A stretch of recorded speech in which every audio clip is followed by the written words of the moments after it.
Moi!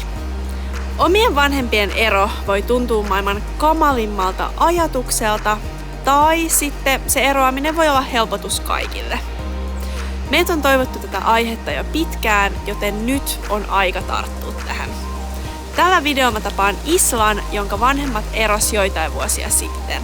Ja lisäksi mä selvitän, että miten kohdata kaveri, jonka porukat on eronnut.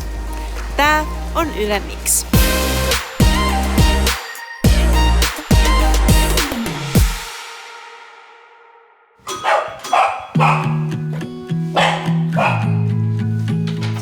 Mä oon Isla ja mä oon 13-vuotias ihan kohta viikon päässä 14. Miten sä sait kuulla sun vanhempien erosta? Me oltiin niinku ruokapöydän äärellä ja sitten siinä oli äiti ja isi ja sitten minä ja mun veli. Ja sitten ne niinku siinä kertoi silleen meille yhteisesti. Miltä susta silloin tuntui? Miten sä reagoit siihen? Mun vanhemmat eros, kun mä olin kakkosluokalla, eli just sen jälkeen kun mä olin täyttänyt 8. Mä olin silloin sen verran pieni, niin mä en oikein ehkä tajunnut sitä. Ehkä se oli vähän silleen pelottavaa ja silleen jännittää, että mitä niinku tulee tapahtumaan.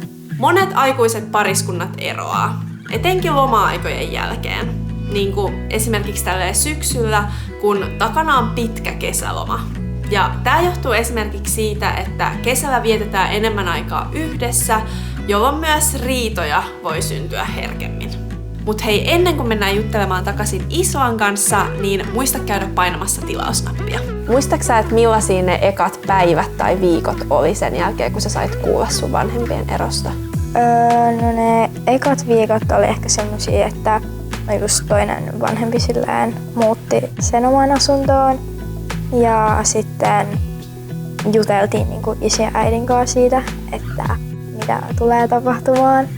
Ehkä silloin niinku tajus silleen, että niinku nyt ne oikeasti muutti silleen niinku eri paikkoihin, koska silloin oli tottunut siihen, että on aina molemmat vanhemmat kotona, niin sitten ei ollutkaan enää yhtäkkiä, vaan siellä oli vaan se toinen. Miltä susta silloin tuntui?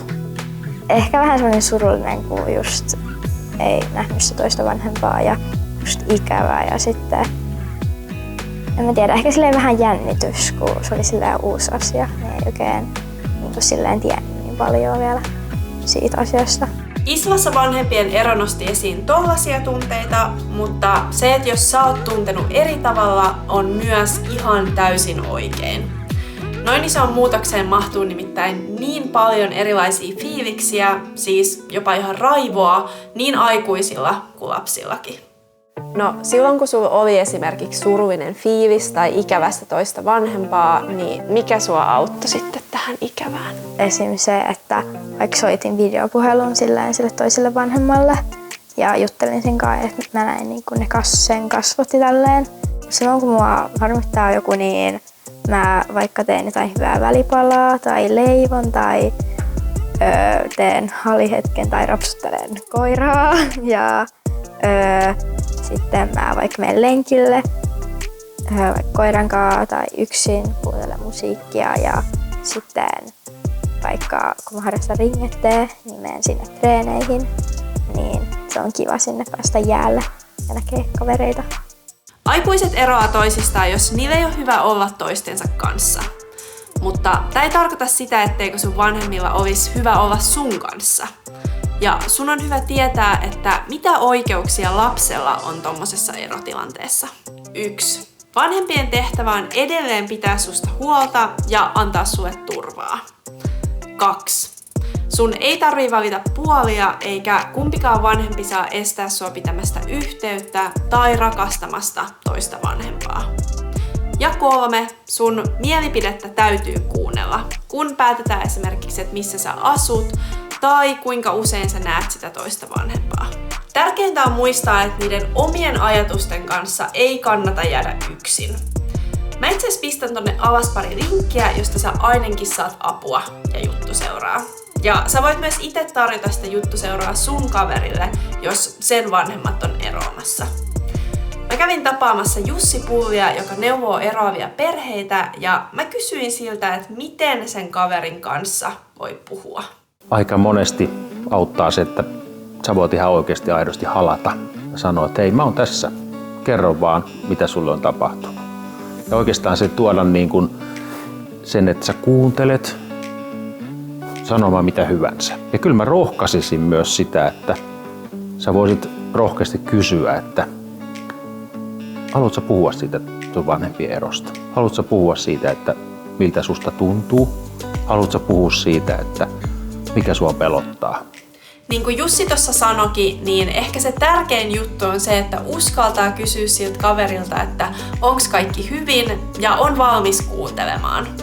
Ja jos sen sun kaverin pitää asua eron takia eri paikoissa, niin voi olla hyvä sanoa ihan ääneen, että vaikka me nyt nähdään harvemmin, niin me ollaan silti edelleen ystäviä.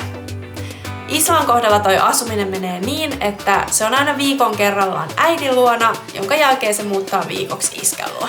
Silloin kun ollaan isillä, niin tehdään niitä isin kanssa juttuja, mitä isin kanssa on kiva tehdä. Sitten silloin kun ollaan äidillä, niin tehdään niitä, mitä äidin kanssa on kiva tehdä. Mitä sä sanoisit semmoiselle lapselle tai nuorelle, jonka vanhemmat on just nyt esimerkiksi eroamassa tai eronnut vastikään? No ehkä se, että ei ainakaan tarvitse silleen luulla, että ne vanhemmat jotenkin niinku hylkäis sut tai silleen, että ne kuitenkin on vielä niinku silleen, vaikka ne ei asukaan samassa paikassa. Niin se on ehkä se tärkein. Ja sitten siitäkin oppii tosi paljon, kun niin. No se opettaa mun mielestä tosi paljon, tai ainakin itseään on opettanut. Kiitos kun katsoit tämän videon. Kerro kommenteissa, että mitä sä teet silloin, kun sulla on huono fiilis. Muista tykkää tästä ja me nähdään ensi kerralla. Moi moi!